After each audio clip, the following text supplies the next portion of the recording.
Healing hospital multi super speciality near Nehru stadium बेदर 100% साबित कर दिया है कि इलेक्शन कमीशन और बीजेपी ने मिलकर आपसे कर्नाटका से लोकसभा चुराई है। जानते हैं कि कल जो है leader of the opposition Rahul Gandhi एक प्रेस कॉन्फ्रेंस किए थे और इस प्रेस कॉन्फ्रेंस में जो है बिहार, कर्नाटका, महाराष्ट्र और न जाने दीगर रियासतों के वोटर लिस्ट में जो है बोगस वोटर्स का बारे में पूरा एक बेहतरीन वीडियो का स्टेज बताए पूरे मीडिया को बुलाकर। और कल से ही जो है ये वोटर लिस्ट में बोगस वोटर्स का मुद्दा गरमाया है। लेकिन राहुल गांधी जो है बीजेपी रूल्ड स्टेट्स में जो वोटर लिस्ट में धांधलियाँ हो रही हैं उसके ऊपर गुफ्तगू की है, लेकिन कांग्रेस रूल्ड स्टेट में जैसा कि तेलंगाना में उसके ऊपर कुछ बात नहीं की है। तो राहुल गांधी की नीयत और नीति पे हमारे को शक आता है। खैर ठीक है, देर आए दुरुस्त है, बहुत अच्छा काम किए कि हिंदुस्तान में बीजेपी किस तरीके से वोटर लिस्ट में धांधलियाँ करके इलेक्शंस जीत रही है, बड़ी देर से उनको समझ आई। मैं काबिल मुबारकबाद पेश करूंगा जनाब मजीदुल्लाह खान फ़रद को, जो मौजूदा मजलिस बचाओ तहरीक के सदर हैं, कि 99 में पहली मरतबा इलेक्शन हारने के बाद में जब गाज़ी मिल्लत अलहाज मोहम्मद अमानुल्लाह खान साहब चंद्रायन गुट्टे से इलेक्शन लड़े थे और मजीदुल्लाह खान फ़रद जो है याक़ूतपुरे से लड़े थे, तो सारी दुनिया बोल रही थी कि दोनों याक़ूतपुरा और चंद्रायन गुट्टा एमबीटी जीतेंगी। लेकिन इत्तेफाक की बात ऐसी रही कि गाज़ी मिल्लत अलहाज मोहम्मद अमानुल्लाह खान भी हार गए और मजीदुल्लाह खान फ़रद भी हार गए। हारने के बाद में कि ऐसा कैसा जीतने का इलेक्शन हारे हम बोलकर पूरा असेसमेंट कराए चंद्रायन गुट्टे का, याक़ूतपुरे का। तो जब हमको पता चला कि ये मैं आपको 1999 की बात बोल रहा हूँ कि जो वोटर लिस्ट जो याक़ूतपुरे की और चंद्रायन गुट्टे की वोटर लिस्ट हम पाए, उसमें जो है इलेक्शन से बिल्कुल एक महीना पहले हर पोलिंग बूथ पे एक हज़ार वोट और तकरीबन जो है एक 30,000 वोट ऐसे बढ़ाए गए थे याक़ूतपुरे में और चंद्रायन गुट्टे में। जो याक़ूतपुरा और चंद्रायन गुट्टे के साकिन नहीं थे बल्कि कहीं और डिस्ट्रिक्टों से लाकर, यानी जैसा निज़ामबाद, भैंसा, बोधन, कर्नाटका के कुछ डिस्ट्रिक्ट्स, महाराष्ट्र के कुछ डिस्ट्रिक्ट्स के लोगों के यहाँ पर नाम लिखवा कर और बिल्कुल आखिरी वक्त में पोलिंग का जो दिन रहता वो 3 बजे से लेकर 5 बजे तक उन वोटों को कास्ट करके 99 में गाज़ी मिल्लत अलहाज मोहम्मद अमानुल्लाह खान को और मजीदुल्लाह खान फ़रद को याक़ूतपुरे से हराया गया। फिर जब 2000 इलेक्शन जब 99 का आप रिज़ल्ट देखें तो पता चलेगा कि गाज़ी मिल्लत बहुत कम वोटों से अकबरुद्दीन ओवैसी के ख़िलाफ़ में हारे थे। अब इसको बहुत बड़ी जीत माना गया कि अमानुल्लाह खान को हमने हरा दिया, अमानुल्लाह खान को हमने हरा दिया। फिर उसके बाद में आया 2004 का इलेक्शन, जब डॉक्टर क़ायम खान साहब चंद्रायन गुट्टे से इलेक्शन लड़े थे तो सेम। तो 99 से लेकर 2004 तक हम पूरा एक एक्सरसाइज करके हर पोलिंग बूथ में डोर टू डोर सर्वे करके, जैसा एक घर में जो है 10 नाम ओरिजिनल है तो उसमें 20 नामों को ऐड किया गया, क्योंकि बलदिया इनके हाथ में थी, बल्दिया के ऑफिसर्स मजलिस इत्तेहादुल मुस्लिमीन के हाथ में थे। तो ये पूरी वोटर लिस्ट को मैनिपुलेट किया गया और 2004 में भी डॉक्टर क़ायम खान साहब बहुत ही कम वोटों से इंतखाबात हारे। फिर हम लोग जो है 2004 में हाई कोर्ट को अप्रोच हुए थे, सुप्रीम कोर्ट को हम लोग अप्रोच हुए कि ये वोटर लिस्ट में जो है ऐसे धांधलियाँ हैं। तो हमारे ऊपर ही इल्ज़ाम लगाया गया। तो आपको याद होगा कि यहाँ पर गुड्डी बौली के एक कचरा कुंडी पर जो है फ़ोटो आइडेंटिटी कार्ड्स पड़े हुए मिले थे।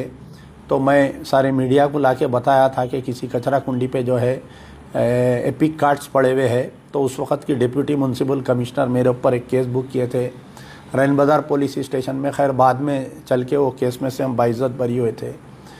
तो इतने सारे कार्ड्स हमारे को जो है तकरीबन एक 500-600 कार्ड किसी थैले में बन के फेंका गया था, वो हमारे को मिले थे। तो ये सिलसिला जो है 99 से चलते आ रहा है बोगस वोटरों का। और मजलिस बचाओ तहरीक के कायदीन अब तरीक़ा ये होता है कि हर इलेक्शन से पहले हम लोग सर्वे करते, पूरे चंद्रायन गुट्टे का बोलिए, याकूतपुरे का जहाँ से भी, या मलकपेट का बोलिए। तो अब जैसा मैं बल्दिया इलेक्शन लड़ा था आज़मपुरे का जब मैं सीट रिज़र्व करने के बाद में मेरी अहलिया आसमा खातून जब इलेक्शन लड़े थे, तो बिल्कुल यानी इलेक्शन डिक्लेयर होने के पोलिंग के बीच में काला डेरे में एक पोलिंग बूथ में जो है एक ई सेवा सेंटर से तकरीबन 3000 वोटों को उसमें एनरोल कर लिए। हम जब जाके पुलिस में बार बार कंप्लेंट कर रहे थे, हम जाके जब चीफ इलेक्टोरल ऑफिसर को कंप्लेंट कर रहे थे, बल्दिया कमिश्नर जो है डिस्ट्रिक्ट इलेक्शन अथॉरिटी होती, तो डिस्ट्रिक्ट इलेक्शन अथॉरिटी जो है चीफ इलेक्टोरल ऑफिसर के हाथ के नीचे रहती। अगर आप चीफ इलेक्टोरल ऑफिसर को भी दरख्वास्त दिए तो उन्हें डिस्ट्रिक्ट इलेक्शन अथॉरिटी को देता कि चेक करो नामा। तो बल्दिया वाले आज जो राहुल गांधी को बोल रहे हैं, बल्दिया वाले ये बात सेम हमारे को भी बोले कि आप जो है डुप्लीकेट नामा है सो हमको निकाल के दियो, हम उसको निकालते हैं। वो निकालने का तरीका कैसा रहता, उनको 3 बार हम नोटिस देते, नोटिस देने के बाद में अगर वो 3 बार के अंदर उन आके हमारे को नहीं बोले तो हम निकाल देते। लेकिन वो नाम कैसा है, वो कौन डिप्टी म्यूनसिपल कमिश्नर उसको एनरोल करा, कौन असिस्टेंट म्यूनसिपल कमिश्नर उसको एनरोल करा, कौन ईआरओ था, इलेक्ट्रल रजिस्ट्रेशन ऑफिसर था, आज की तारीख तक भी किसी भी एक ऑफिसर के ऊपर एक्शन नहीं लिया गया। तेलुगु देशम का पीरियड था 99 से लेकर 2004 तक, 2004 से लेकर 2014 तक कांग्रेस का पीरियड था। कांग्रेस के 3 चीफ मिनिस्टर बदले, हम चीफ मिनिस्टर्स को लेके जाके दिए। वुमन स्टेप बाय स्टेप हम कंप्लेंट करते थे। पहले जो है इलेक्ट्रल रजिस्ट्रेशन ऑफिसर को, ईआरओ जो रहता, डीएमसी रहता, फिर उसके ऊपर रिटर्निंग ऑफिसर को हम कंप्लेंट करते, फिर उसके ऊपर डिस्ट्रिक्ट इलेक्शन अथॉरिटी जो म्यूनसिपल कमिश्नर रहता, फिर चीफ इलेक्ट्रल ऑफिसर को हम कंप्लेंट किए, फिर हम जो है लेके जाके चीफ इलेक्शन कमिश्नर को करे थे। एक मर्तबा मैं समझता हूँ कि जब जाहिद अली खान साहब हैदराबाद पार्लियामेंट लड़ रहे थे, अली मस्खती जब चार मीनार के कैंडिडेट थे, और याकूतपुरे से एमबीटी के शायद मजीदुल्लाह खान साहब थे, चंद्रायन गुट्टे के ये हमारे डॉक्टर ख़ायम खान साहब थे, और फेरोज़ खान साहब नामपल्ली के थे। तो बाज़ाफ्ता ऐसा ये ऐसा बुक में एनरोल करके पूरा बाइंडिंग करके एक एक नाम डोर में कौन से घर में कितने, क्योंकि जब तक एपिक कार्ड्स आ गए थे तो अब जैसा एक एमआईएम के कारपोरेटर के जो है 7 कार्ड निकले। इलेक्शन के दिन इलेक्शन कमीशन का ऑब्जर्वर उनको पकड़ा, संतोष नगर पुलिस स्टेशन में लेके जाके अपने हाथ से पकड़ के केस बुक करके दिया। उसके बाद में उन्हें केस में से बाइज्जत बरी हो गया। आप बताइए, एक इलेक्शन कमीशन का ऑब्जर्वर फिसल वनडे पे जा रहा था, उन्हें एक घर पे रेड मारा, घर में अंदर डुप्लीकेट एपिक कार्ड्स बन रहे थे, वो जेरॉक्स मशीन एक एमआईएम के कारपोरेटर को पकड़ के संतोष नगर पुलिस स्टेशन में उन्हें बाज़ाब्ता रिटर्न कंप्लेंट देके जाने के बाद में उन्हें बाइज्जत बरी हो गया। तो कहीं ना कहीं जो भी हुकूमत थी, चाहे वो कांग्रेस रहने दीजिए, चाहे वो बीआरएस रहने दीजिए, ये पार्टी इन पावर जो है मजलिस इत्तेहादुल मुस्लिमीन को मदद करते रही। अब कल हमारे राहुल गांधी साहब बहुत बड़ी तीर मारे कि ये सब बातें हम कल राहुल गांधी जितने बात बोले हुए हैं, ये सारी बात फरद खान साहब करे हुए, मजीदुल्लाह खान फरद। मौला के छिल्लेकने ग्लास फैक्ट्री में 650 नाम निकले एक कारखाने में से, जो कारखाना पिछले 10 साल से बंद था। चीफ इलेक्शन कमिश्नर को हम कंप्लेंट दिए, वहाँ से ऑब्जर्वर्स आए, आके देखे, हाँ हम निकाल देते बोले। बाद में मालूम हुआ कि इलेक्शन में तकरीबन वो 650 नामों में से तकरीबन 200-300 वोट पड़े उसमें। बल्कि तालाब कट्टे के 3-4 घरों में हम 200-200, 300-300 नामा निकाल के दिए। काले डेरे के एक घर में मैं जब कारपोरेटर इलेक्शन लड़ा तकरीबन एक 60-70 नाम निकाल के दिए। मुजफ्फर अली खान साहब जब मलकपेट से लड़े थे, उन्होंने कितने की नामा डुप्लीकेट निकाल के दिए। बहरहाल ये सारी मेहनत कल जो हमारे राहुल गांधी बोले हैं, हम 1996 पार्लियामेंट इलेक्शन से, फिर 99 assembly election, 2004 assembly election, 2009 assembly election, 2014 assembly election, 2018 assembly. परसों मैं याकूतपुरे का जब इलेक्शन लड़ा, याकूतपुरे का इलेक्शन लड़ने से पहले तकरीबन याकूतपुरे में 24,000 नाम डुप्लीकेट बोल के मैं खुद एज ए कैंडिडेट लग जाके दिया। फेरोज़ खान साहब 40,000 नाम नामपल्ली में निकाल के दे के आए। तो बहरहाल होता ये है कि डबल वोटर्स, यानी एक ही पोलिंग बूथ में एक आदमी के 2 वोट या एक असेंबली कॉन्स्टिट्यूंसी में 2 वोट, मल्टीपल वोटर, एक आदमी जो है उन्हें याकूतपुरे का भी वोटर है, उन्हें चंद्रायनगुट्टे का भी वोटर है, उन्हें मलकपेट का भी वोटर है। उसका काम ही है दिन भर बीवी को बिठा लेना, गाड़ी में वोटा डाल लेते फिरना उन्हें। एक होता बोगस वोटर, ये जो बाहर के निज़ामाबाद, भैंसा, बोधन, परभनी, नांदेड़ ये लाके जो है ये याकूतपुरे में, चंद्रायनगुट्टे में, मलकपेट में, नामपल्ली में इन लोगों को वो करे। आप लोगों को मालूम होगा कि जब आजमपुरे का इलेक्शन हो रहा था, मैं तकरीबन 10 ऑटो पकड़ के दिया। मेरे कने आज भी वीडियो है, मेरे पास आज भी उसके फ़ोटोस है। तकरीबन 10 ऑटोस रेड हैंडेड जो मुस्लिम मैटरनिटी हॉस्पिटल की गली में से आए थे, 10 ऑटो पकड़ के बाज़ाफ्ता वेल ट्रेंड ख़वातीन, सर को काली मेहंदी तेल लगा के, हाथों में काली मेहंदी लगा के, तकरीबन 10 ऑटो को रेड हैंडेड पकड़ के मैं वीडियो लेके जब ही ट्वीट किया, गिरफ्तार कराया, नाके को लेके जाके पुलिस वाले छोड़ दिए उन लोगों को। बाद में हम दरियाफ्त करें, इलेक्शन होने के बाद में हम आरटीआई में डाले कि जो हमारे पास मर गए सो लिस्ट थी कि how come the dead voters vote कैसा कास्ट करे बोल के हम पूछे। फिर तो आरटीआई में हमारे को जवाब नहीं दिए। हमारे पास ऐसे एविडेंसेस थे जो लोग बाहर है, आए नहीं पोलिंग के दिन, लेकिन उनका वोट कास्ट हो गया यहाँ पर।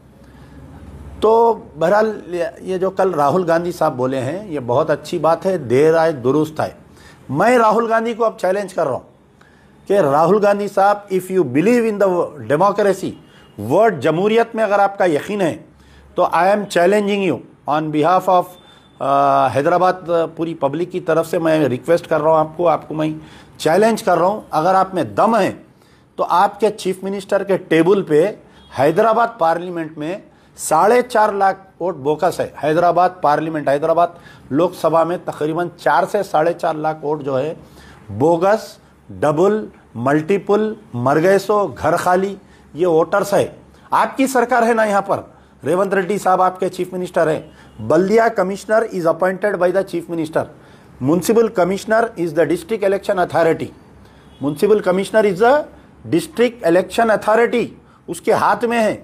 मैं और फिरोज खान साहब जब जाके असेंबली इलेक्शन होने के बाद में हैदराबाद पार्लियामेंट इलेक्शन आ रहा था, उम्मीद थी कि शायद फिरोज खान को कैंडिडेट बनाएंगे हैदराबाद पार्लियामेंट का बोलकर, तो वो उन्होंने असेंबली इलेक्शन से लेके बाद में तकरीबन 20-25 लाख रुपए खर्चा करके एक एक्सरसाइज करके डोर टू डोर सर्वे करके बाज़ाफ्ता कंप्यूटर ऑपरेटर्स को रख के हैदराबाद पार्लियामेंट में 40 लाख के करीब में 4 लाख के करीब में जो है बोगस मल्टीपल नामा हम निकाले।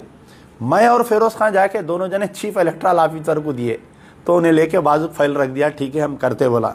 फिर हम जीएचएमसी कमिश्नर, उस वक़्त पे कोई अच्छे कमिश्नर थे बेचारे, मैं नाम भूल रहा हूँ, हम लोग लेके जाके दिए तो कमिश्नर के अल्फाज थे, go and meet your CM if your CM ask me, एक क्लिक में दबा के पूरे नाम निकाल देता हूँ, आप इतना रेडीमेड मटेरियल मेरे को ला के दिए बोले। फिर फिरोज खान साहब जाके रेवंत रेड्डी को दिए, साहब ये हैदराबाद पार्लियामेंट के बोगस वोटर्स है बोल, तो रेवंत रेड्डी साहब का जवाब था कि अपने को वो चक्कर में नहीं जाना है एमआईएम के, और आप भी ये चक्कर में मत जाओ बोल के उनको हकाल दिया। तो आपकी पार्टी का एक सीनियर लीडर फिरोज खान खुद जो है आज की तारीख में तकरीबन 4-4.5 लाख वोट जो है हैदराबाद पार्लियामेंट में बोकस है। राहुल गांधी, अगर तुम सच्चे नेता है, अगर तुम वाकई जो बात जो बोलते और वो दिल में है, मन में अगर वो बात है, तो आई एम चैलेंजिंग यू, वो फिरोज खान की लिस्ट लियो, लिस्ट लेके जो है रेवंत रेड्डी को बोलो तेरे में दम है तो जाए नामा निकाल के आ बोल के बोलो। जब हम बोलेंगे कि राहुल गांधी जो है ये जो भी बात बोलते हैं ये सच रहता है, क्योंकि अक्सर आप देखिए राहुल गांधी बोलते एक करते एक। उनकी रियासत में तेलंगाना में उनका चीफ मिनिस्टर है, यहाँ पर जैनूर में फिसाद हुआ, तकरीबन कई मुसलमानों का फिसाद में घरां जला दिए, गाड़ियाँ जला दिए, दुकाना जला दिए, राहुल गांधी मुंह नहीं खोले। अगर कोई दूसरी रियासत में ऐसा होता तो राहुल गांधी फौरी बोलते। बीजेपी रियासत में अगर कोई दलित के साथ होता है या मुसलमान के साथ होता, खैर मुसलमान के साथ कहीं भी उन्होंने मुँह नहीं खोलते उन्होंने। तो ऑन बिहाफ मैं I Amjadullah Khan challenging Rahul Gandhi, what you are saying on bogus voter, if it is correct and आपकी नीयत सही है तो I am challenging you to remove bogus voters from Hyderabad parliament. आपकी सरकार है, ask your chief minister Revanth Reddy to कल जीएचएमसी कमिश्नर को बुलाओ, जो डिस्ट्रिक्ट इलेक्शन अथॉरिटी है और जो चीफ इलेक्टोरल ऑफिसर भी रहता वो सीएम का ही अपॉइंटेड रहता, उन्हें भी दोनों को बुलाओ, बुला के हैदराबाद पार्लियामेंट में जो है 4 लाख नाम डुप्लीकेट है निकाल के आओ, बोलेंगे जब बोलूँगा कि राहुल गांधी तुम्हारे में दम है, यार जिंदा सौवत बाकी।